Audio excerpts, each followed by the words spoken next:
What's up, everyone? Welcome back to my channel. My name is Coach Susan, and I'm very, very happy to have you back on here for another episode of Finance Friday. Now, the first half of this year is already done. I don't know how you feel about it. It's been a bit, weird for especially Kenyans because we've had a bit of a season, quite a month, June and July, because of political issues. But you guys know that I'm very, very big on mid-year financial reviews. They've really, really, really helped me come along with. This is the one thing I never compromise on. I must do a mid-year financial review before I start the second half of this year. So today I thought, why not do it together?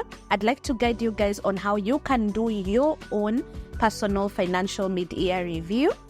Right now in July, it's still early, so that we can have a prosperous second half of the year, especially when it comes to our finances. So if you'd like to get all the tips and hacks on how to do an efficient and effective mid-year personal finance review, keep watching.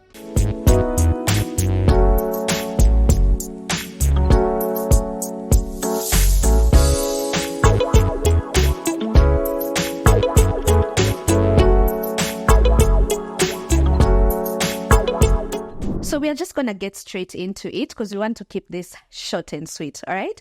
The first thing that you must do is to actually check in on your goals and check what you had actually put down or said you would do regarding your finances when the year 2024 started. Now, so Kenyans will really understand this. Just a few weeks ago, we had a very interesting presidential interview with some of our national TV stations. And there was a part that I found very, very hilarious. To date, I'm thinking about it and I still find it funny. So they were interviewing our president, and they actually played back some videos of him as, when he was a candidate to become president and all the things that, he said he was going to do and achieve. And then, they also kind of like now compared that to what he's been up to and, what he's been doing. And guys, it was just giving clown. We were just, you're angry, but you're also just really laughing because it's hella funny. Now, it might be funny, but some of you have been financial clowns the entire 2024, if not your whole life. You start the year with so much psych, so much drive, so much motivation. And then by the time it's April, it's May, it's June. You're even lucky if you made it to April. We've already forgotten exactly what we said we were going to do. And now we look like clowns. The first, when the year started, you were so driven and, you had this whole plan for what you were going to do about your budget, your spending habits, how you are going to get into investments and, how you are going to get financial literacy and how you are going to increase your income. And now when you look back, I'd like you to take a moment and maybe let me know in the comment section, are you clowning or did you actually live up to what you said you were going to do?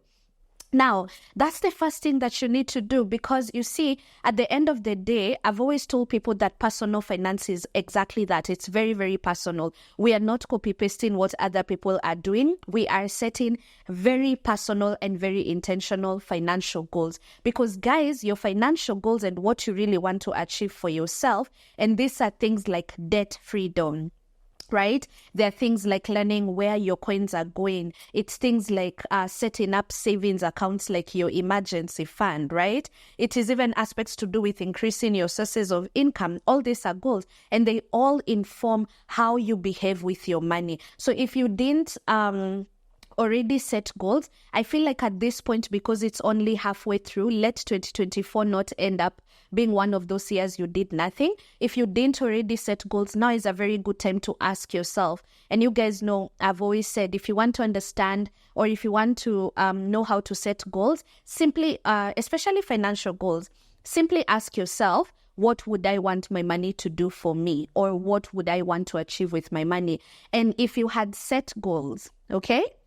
And maybe somewhere along the way, with all the distractions around us, or maybe you even ended up maybe getting some detours or obstacles along the way, now is a good time to, come back to your intention, put it down on paper and actually write it down what you would actually want to achieve, right? And the most important thing is to ensure that you're setting SMART goals. SMART being specific goals, measurable goals, attainable goals, realistic, and even time-bound. I've always told people that a money goal is not complete if it does not have an amount attached to it and it doesn't have a timeline attached to it, which is why we need to set SMART goals. Now, I know some of us really, really struggle with structured goal setting. This is something I've really, really noticed with as I coach my clients and as we try to set some savings goals, investment goals, money goals. I've really, really noticed that so many of us struggle with structured goal setting. Now, it's quite a concerning issue because it is such an efficient part, or rather it is such an important part of you as an individual becoming a high achiever. So some of us, it's not because we don't want to, but no one has ever taught us how to set goals. So we don't know, we want to, but we don't know how to set goals. We don't even know how to start, how to think about them.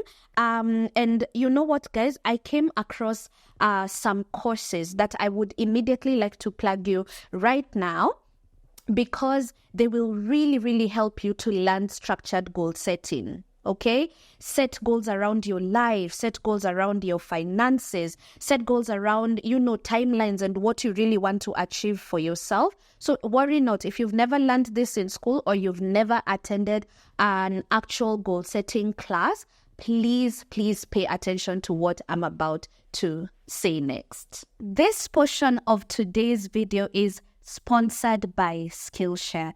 Skillshare is the largest online learning platform for creatives, and I've really, really been enjoying taking some of the courses that have really, really piqued my curiosity.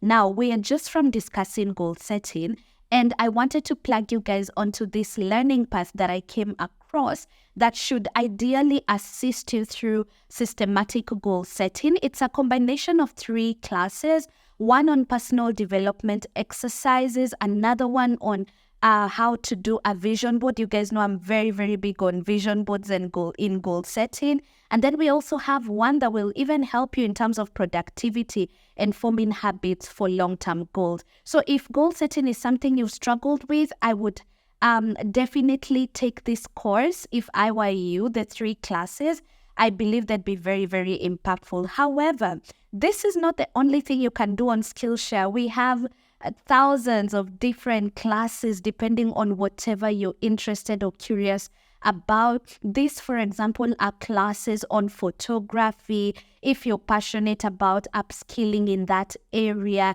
getting better at things like street photography, iPhone photography, even just understanding, for example, Adobe Lightroom Essentials. If you're interested in maybe business and marketing, there's quite a number of courses. I've really been taking a lot of this because you guys know I love business, I love marketing. It's my bread and butter. There are quite a number of courses that you can learn or get accustomed to here. And then obviously we even have, if cooking, this is one of the courses I came across on cooking, Culinary Education 101. I really, really love the topics I'm seeing here, from baking to sauces and stocks and broth. Maybe you want to, improve your cooking skills, either just for yourself or even for business purposes. Skillshare has got you. Now, the first 500 people to click the link that I've put down below will get 1 month free trial of Skillshare. So if you're interested to learn, to explore, please click the link down below to get 1 month free trial of Skillshare. Thank you so much for watching, And thank you to Skillshare for sponsoring today's video. Now that we've set some goals, you know exactly what you want to achieve, by when and how much. The second step to doing a good mid-year financial review is to evaluate your budget and your spending habits. You guys knew I was going there, right? Budgeting and knowing where your coins are going is the actual foundation of having a healthy personal finance life. All right. I've always encouraged people to track their spending, and you guys know I talk a lot about that because I know for a fact that you cannot solve a problem you do not know exists. All right.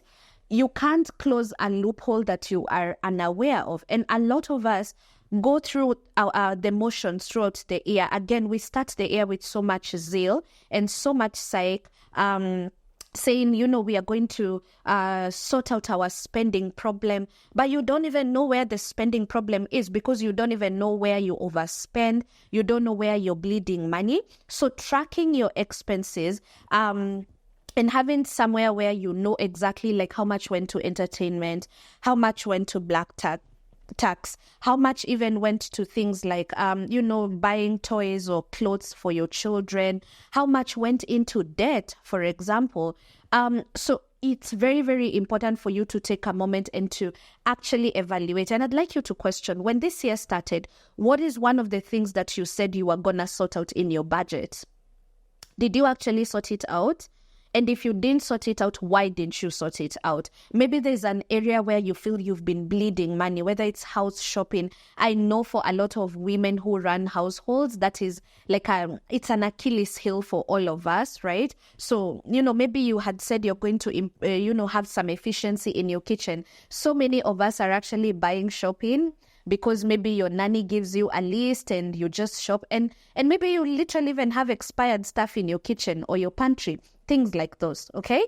So evaluate what your spending habits have been and then begin to put up systems around knowing where your money is going. And guys, I think I've shared this before. When I started tracking my expenses, I was in uttermost shock, just seeing where my money was going. And every time I sit with a client and we go through this process effectively, we are looking at snacks, we are looking at how much money goes to Uber, we are looking at money that goes to random lunches in the office. You'd be surprised. So many of us are bleeding money in thousands in areas we know nothing about. So you're constantly wondering where your money is going. But because you're not budgeting and because you're not tracking, you don't know what you don't know. Now, I do have a done for you budget tracking template. And if you don't already have this template, guys, you're sleeping on yourself, all right? Because I specifically designed and curated this legacy budget tracker to be able to help you to budget, because budgeting is forward thinking. Budgeting is asking yourself, where would I want my money to go this month? So I earn 80K, I earn 50, I earn 200,000. How do I want to structure? And the budget is divided in such a way that it will help you to plan for savings. It will help you to plan for investments. It will help you to plan for any debt repayments that you might have. It will help you plan for short-term projects, medium-term projects, long-term projects, and even be able to track your net worth. But what I also love about this tracker is that beyond the planning and budgeting aspect, we have an annual tracker on the Excel sheet as well that helps you to be able to do exactly what we are talking about. Track your expenses. Budgeting is saying, this is what I want to do. Tracking is now coming and saying, okay, I know I had said I'll spend 20K or 10K on entertainment. Now tracking is, how much did I actually do? Kwa grao, like how much did I actually spend? That way you have some insight into the areas that you need to improve on or the areas in which you need to create some level of efficiency. Now, if you didn't already know, July is my birthday month, so I'm feeling generous. I just turned 30. So in the spirit of celebrating my birthday, and because I'm very, very committed to you guys being able to get this budgeting tool, I'm going to give you guys 300 shillings off this budgeting tool. It's usually 750 bob. If you get it in the next 48 hours, I've put a discount code. It expires in 48 hours. That will allow you to purchase this budgeting tool and budgeting template for 450 shillings only. So if in the second year, or rather the second half of this year, you're not budgeting and tracking your expenses, I want to know exactly what is your excuse. We don't have an excuse. So get right on it, get the tracking template, and get budgeting and tracking. You must know where your money is going. Now, as you're tracking and as you're budgeting, one of the things that all of us, I don't even think anyone is exempt, that you will realize is that there are areas in which you're crazy. Really, you're going crazy. For me, one of the most interesting aspects was, for example, black tax. And we did a video on black tax last week. In case you didn't see it, please check it out. I'm going to link it down below. So for me, when I started tracking, as I told you, when you start following your coins, you really learn exactly where the loopholes are. So I remember actually two things really surprised me. Transaction charges, how much money I'm giving M-Pesa, Safaricom, for just simply transacting. That really made me start thinking about how I transact. Number two, I remember there's a month I tracked my expenses and I had close to 40,000 that I'd given, like on my given budget line, I had close to 30 something thousand, almost 40 G's. And like why that shocked me was because had you told me that I would have 40,000 to do anything with at that time, whether that is, I wasn't even putting that much in my emergency fund. I wasn't paying that much debt. I wasn't investing that much. That was just the little 1,000 here, 5,000 here, 3,000 here, of giving that had amounted to that much, right? So maybe as you're tracking, you realize that you are, you're overspending on a particular area. So this is the third tip I want to give you. Some of us need to go on a no spend challenge. Now, what is a no-spend challenge?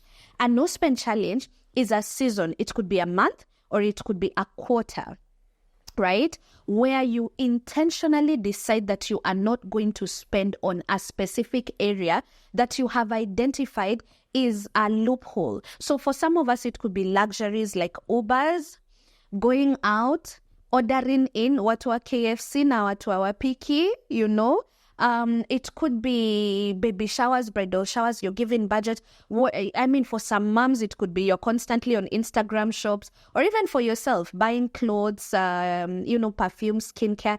You can identify, this is an area I've seen I really tend to overspend. Now, you pick that non-essential area and you specifically decide that for this month or for this quarter, I'm not going to spend on this particular area. Now, the goal is not just to limit your spending. If you just do that, you're not getting a no-spend challenge right. The goal of a no-spend challenge is that the money that now used to go to eating out, ordering in, Ubers, and you've been able to manage like some form of efficiency, in terms of cutting down that expense, the goal is not just to cut the expense, but to now take the money. So at the end of the month, you must show us the money. Okay, so I used to spend 5K on Ubers. This month I've not taken an Uber. Therefore, here is the 5K that used to go towards Uber. And then now you take that money and dedicate it to an important goal. That's why we started with goal setting, all right? So maybe you've never had an emergency fund and you want to start one because you were such a good girl or you were such a good guy and you were able to wake up early and drive and not waste a lot of money on Uber.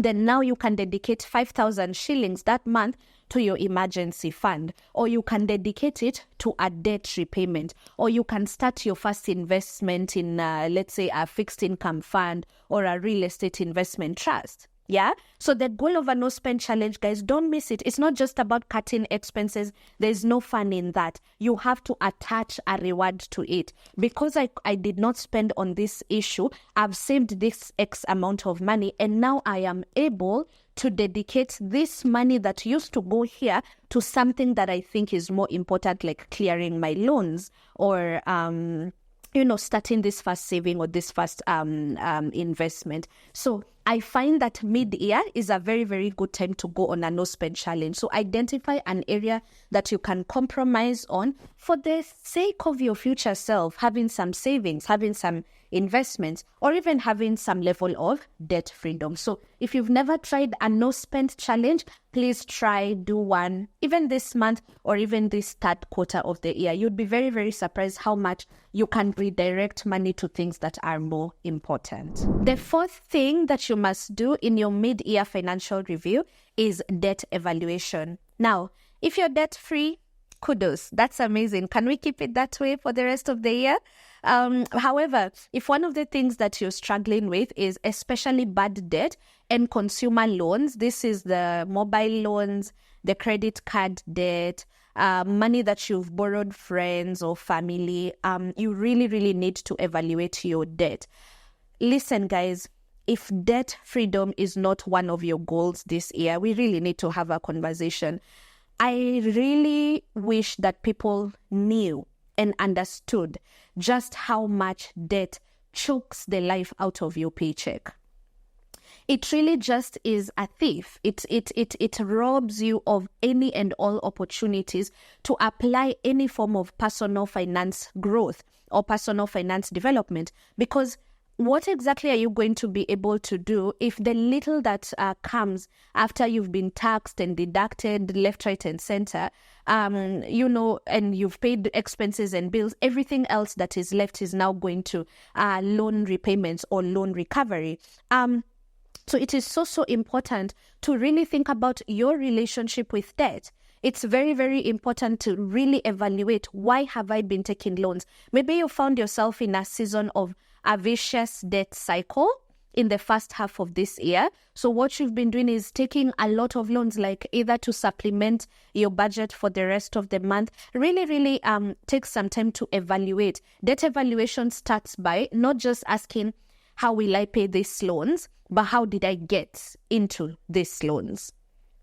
All right. Some of us are in debt because we have a spending problem, and some of us are in debt because we have a income problem. All right. We've talked about that before here on this channel. A spending problem is one where you are actually earning good enough money if you are willing to compromise on some non-essentials, if you are willing to downgrade, if you are willing to just tone it down a notch, you'd be able to survive on what you earn. However, an income problem is whereby when we look at your budget, right, there is absolutely no luxuries. All of these things are necessities. We are talking food, shelter, we are talking utilities, transport, like you've not even gotten into doing fancy things or even sometimes even getting to do your hair, and the money is over, right? So that person has an income problem. You see, as you're evaluating why you're in debt, then you can come up with actionable steps to consider for the second half of this year. If you evaluate and you see that truly my issue is an income problem, then you know that for the second half of this year, you should not waste so much of your time trying to cut down expenses, because there's only so much you can cut. You're only spending on necessities and the money is not enough. So for that person, and whatever, something that they can work on for the second half of the year is finding ways to increase their income. So whether that is negotiating a salary, changing jobs or job hopping, introducing a side hustle, your problem is different. It's an income problem. So for the second half of this year, you might want to go on beast mode to literally find a way to increase your income. However, for someone who has a spending problem, we already talked about going on a no spend challenge. We've talked about having very honest conversations with yourself about what you can and cannot do. All right? And then now, once you know the reason why, you want to come up with a debt repayment plan. You want to list down your loans from the highest amount to the lowest amount, or even from the lowest amount to the highest amount. And please do not leave out anyone or anything. This is one of the toughest assignments sometimes to do, because you get to really face your debts, right? But it really helps because you know exactly who you owe, how much you owe them, what is the requirement, are there some loans you need to pay per month, and you should even be able to check on the interest rates, because like for some of us, my God, the mobile loans especially, and some credit card debt racks up so much interest that you're better off paying some of these loans first, because they are charging you crazy interest, right? So come up with a repayment plan, come back to your budget, see what you can cut, see what you can remove, so that you can dedicate some money towards debt freedom. The day I became debt free is when I understood just how much debt was taken away from me, because now all these things that people used to talk about, like savings and building an emergency fund, and even just having some form of an investment or a cushion, a financial cushion, they all began making sense because I had the money to dedicate there. But when you're choking on debt, you'll even listen to some personal finance advice, and it's gonna sound impractical for you because there's nothing left to do, even the slightest amount of savings. So you might really, really want to attack your debt this second half of the year. Now, I earlier on mentioned that my budgeting template, the Legacy Budget Tracker, is currently on offer for the next 48 hours. And one of the sections that we have is the debt freedom section, as you can now see on the screen. You can see that you can be able to list down your debt. You can see we have some strategies here so that you can be able to know which strategy would work for you. So please get this tracker if you don't already have it. It should really help you with being able to make plans around clearing some of your loans. The fifth thing that you need to do as you do your mid-year financial review is to do a checkup on your investment portfolio. Guys, this is so important.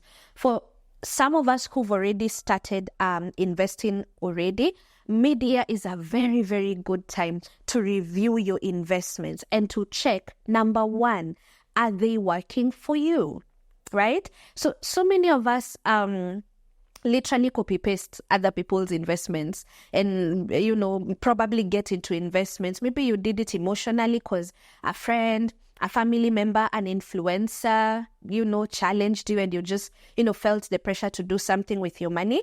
Nothing wrong with that, although we are going to unlearn, hopefully, to do that. But during the mid-year, I've always encouraged, please sit down and review, number one, is this investment actually working for me? And working for you is asking, what was the goal I wanted to achieve? It's not every investment that you make that is good for you. Just because it is in the market and it's working for you does not mean it will work for me. Or just because it's working for me, it doesn't mean it will work for you. So check, why are you in that circle? Is it serving the purpose that it is intended to serve? Why are you in that money market fund? How are these investments that you have with company A, company B performing? Okay? Evaluate your investments against the rate of inflation, guys.